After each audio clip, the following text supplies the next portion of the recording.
The Mitchells vs. the Machines is an animated adventure comedy written and directed by Mike Rianda about the Mitchell family, who go on a road trip just before Katie heads off to college so her father can reconnect with them.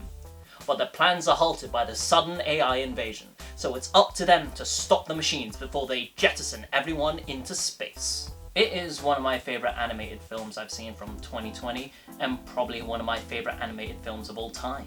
From the stylistic designs of the characters and settings that give it a vibrant and colourful energy, mixed with these added motion effects that make it feel like we're watching the film from Katie's perspective, to the fantastic writing that manages to balance humour and heartfelt moments that don't feel out of place, as it centres on the family dynamics of the Mitchell family, how their dysfunctionality and their oddities bring out the humour but also show us that it's nothing to be afraid of. And while that's one aspect of the film, the story decides to take a deeper look at the relationship of Katie and her father Rick. They start off almost estranged, not knowing how to talk or relate to one another, either through time or their differing personalities. Both are understandable in how they grew apart, and it feels natural to see how they grow together as a father and daughter. It's a film about families and the bonds that tie them together, what you would do for them, and what each family member means to them. It's a fantastic feel-good film that everyone should watch if you haven't had the chance. Connected is the exact same film. Yeah, in the before times and the long ago, the film was scheduled to come out in theatres, but it was delayed because no one was gonna risk their lives to see a movie. My, how times have changed. So Netflix bought the rights to the film, it came out to our home screens, and it was a massive success. So if they're the exact same film, why am I bringing it up? I find the differing marketing strategies fascinating, because admittedly, I wasn't going to see Connected. But I definitely was going to see Mitchells vs. the Machines. And not just because of the conveniences of the streaming services, but because it just sounded a lot more interesting. From the titles alone, you can tell what came from a media corporate team and what came from the filmmakers themselves. Connected just doesn't have that punch as Mitchells vs. the Machines, you know? While Connected is clever in its relevance to the Machines' takeover plotline and the story of a father reconnecting with his daughter, the mono-worded title feels bland. Like, even before the second title to compare it to, Connected just feels generic. I can't figure out why.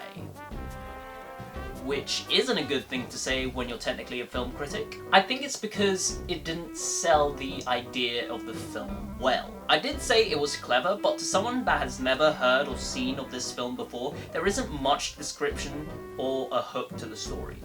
And I know this trailer is supposed to do that, but, and I will get to this, the trailer didn't exactly sell it well either. As an example from Sony's own library, Spider-Man, Into the Spider-Verse. You got a Spider-Man, you got a Spider-Verse, you got him going into it. Hotel Transylvania. It's about monsters that you love, relaxing in a hotel in Transylvania, cloudy with a chance of meatballs. It's weird, it's crazy, what the hell does it even mean? Only recently did I realise that it was a weather report thing. But it still catches your attention. The issue is, if you want Disney, single-worded adjective titles aren't gonna work for you. Now, Mitchells vs. the Machines. Oh, Calarosso! Now, now that is a title. You got the Mitchells, and they're what?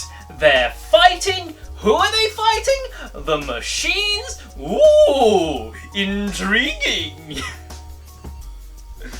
Oh, I have started to lose my mind. It's engaging, it's exciting, it's alliterative, and y'all know I love that shit. You understand what's happening in the film. You understand the tone that they're going for. You understand what you are going into. Now, trailers, that is a different issue entirely, because they have a sort of reputation for not being good. And for animated movie trailers, it is so much worse. There's so many layers to this fuckery. Okay, so animation is typically seen as a lesser medium or something that's usually tailored towards kids because there are so many animated shows for kids because it's easy to make a very colourful show with animation that grabs the kids' attention like that. But if you think that's the reason animation is for kids, then live action and books are mainly for kids as well, because guess what? They make live action shows and books for kids! Animated film trailers to market to a broad audience without fear of thinking it's for kids like to implement pop songs. And they're not even relevant pop songs. And even if it is, it's like the bare minimum.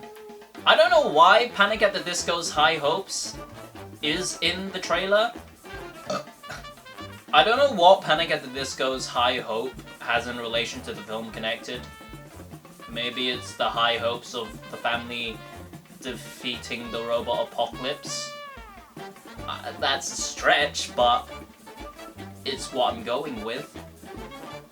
It's like the company is saying, hey, look at this animated film! It's not like those animated films, those kids films. Why? Because we got adult music in our trailer. And if we got adult music in our trailer, it must mean we got adulty things in our film. So go watch because you're mature. You're mature. Please, please, watch our films. Please. I haven't even talked about the main meat of the trailer. I just talked about the fucking background music. Okay, aside from out of place background music, a lot of other things don't work in the first trailer.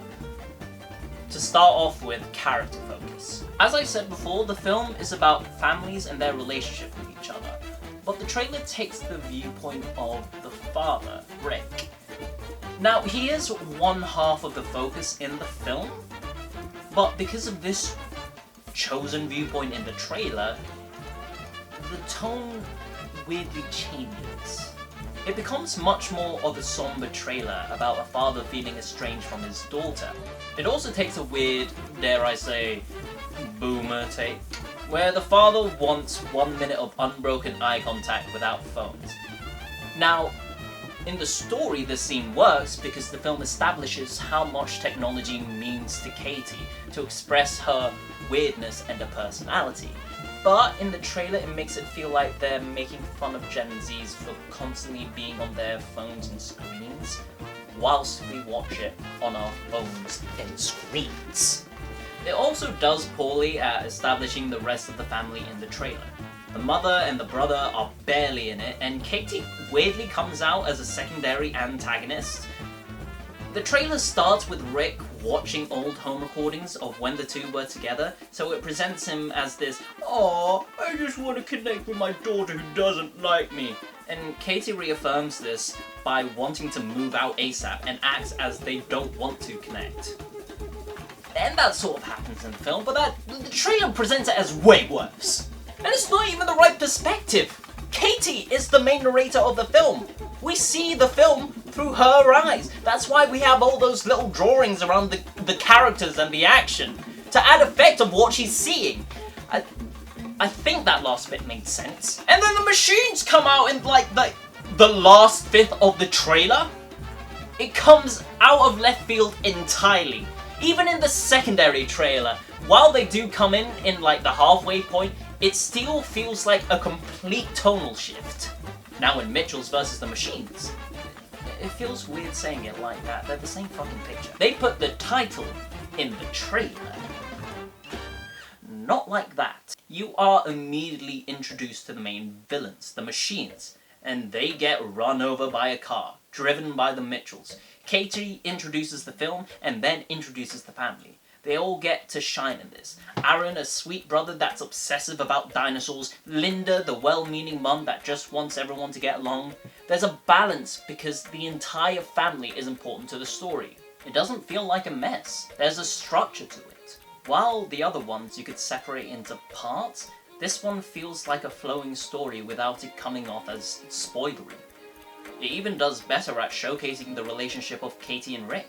Not out of stereotypes or spite, but just genuine lack of understanding who each other is now.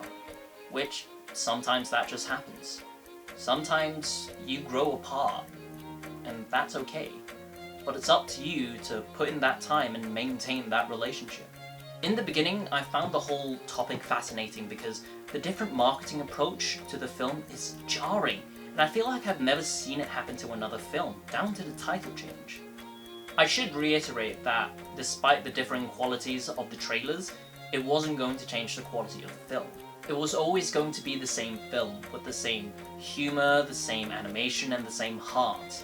But I do think there are some interesting things to take from this. How extremely important marketing your film is, and how you have to set your tone.